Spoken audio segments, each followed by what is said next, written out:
So let's talk about gold. Not because it's particularly useful or, I don't know, alive, but because for something like 5,000 years, we humans have been just completely obsessed with it. But why? I mean, really, what is it about this shiny yellow rock that has such a powerful hold over us? It's a great question. Okay, let's really get into it. I mean, people have done some truly unthinkable things for this stuff. They've killed for it. And it's not just individuals. We're talking about building entire empires, all driven by this one single desire: get more gold.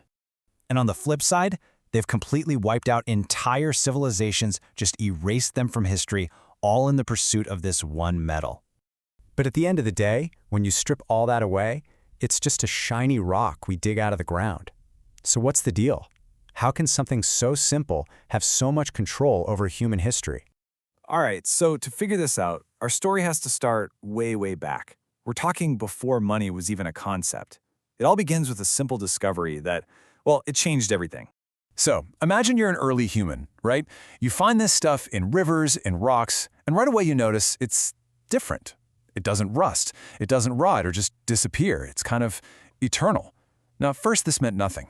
It was just a pretty rock. But then, slowly, this idea starts to bubble up. What if this stuff is valuable?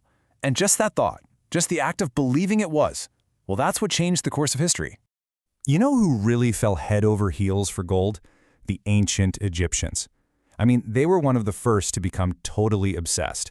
To them, it wasn't just metal. No, it was something way deeper. They literally thought it was the flesh of their gods, a divine substance meant to last forever. Just look at how they buried their pharaohs. We're talking solid gold coffins, surrounded by mountains of treasure for the afterlife. In a single tomb, you could find over 100 kilograms of gold. Think about that. For one person. That's not just wealth. That is pure, unadulterated obsession. Okay, so how do we get from a spiritual symbol, the flesh of the gods, to the bedrock of our entire global economy? Well, that jump from belief to cold hard cash, that's where the story gets really interesting. And the key to understanding this, it's not physical, it's psychological. Here's the thing, as humans, we don't really value what's useful. We value what we all agree is important. It's a shared story. And gold just happened to be the first thing that pretty much the whole world could agree on. And once that agreement was in place, wow, it sent gold on a wild ride through history. It went from being a divine symbol in Egypt to the first ever coins in Lydia. Then it became a tool of empire for the Romans. It sparked the absolute chaos of the gold rush. And this whole journey goes all the way up to 1971, which is when its direct control over our money finally came to an end. So let's talk about that moment. Around 600 BC, this kingdom called Lydia, it's in modern-day Turkey, they had this game-changing idea. They made the very first standardized gold coins. And boom, in that instant, gold stopped being just a symbol of value, it became value. It was now officially money. Fast forward a bit, the Roman Empire gets really, really good at using gold to build its power. But, funnily enough, they also kind of invented its downfall. See, as the empire got bigger, it needed more money. Problem was, there's only so much gold in the world. So what did they do?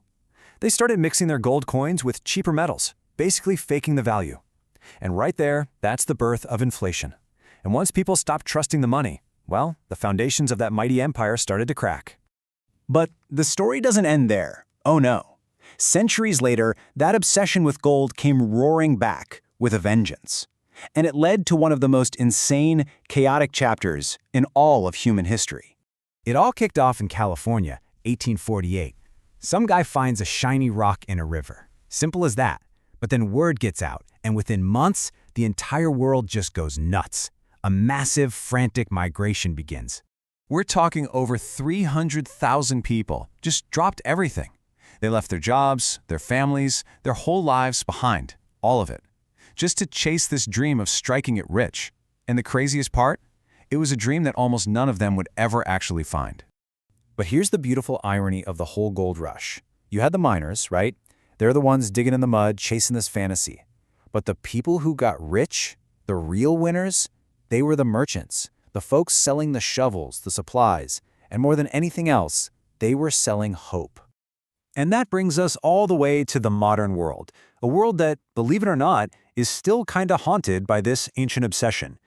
And it's here that we can finally see the most important lesson in this whole story. Think about this. Even today, long after we officially ditched the gold standard, central banks, the very institutions that got rid of it, they are still hoarding thousands and thousands of tons of gold. Why would they do that? Well, it tells you something, doesn't it? Deep down, our trust in paper money is still pretty fragile.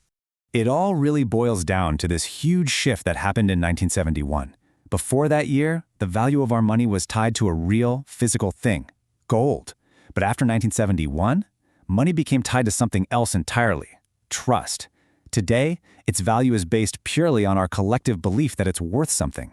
Which brings us to the one simple truth that's left standing after 5,000 years of this wild obsession.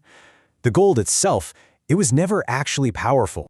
Our belief was that shared story, that agreement we all have in our heads, that was the real power the whole time. And that very belief, it's what built the modern world. So that leaves us with one last thing to think about. This whole story about gold really just shows us how incredibly powerful our collective belief can be. And it kind of makes you wonder, right? What else in our world today isn't running on anything real, but on that exact same powerful invisible force?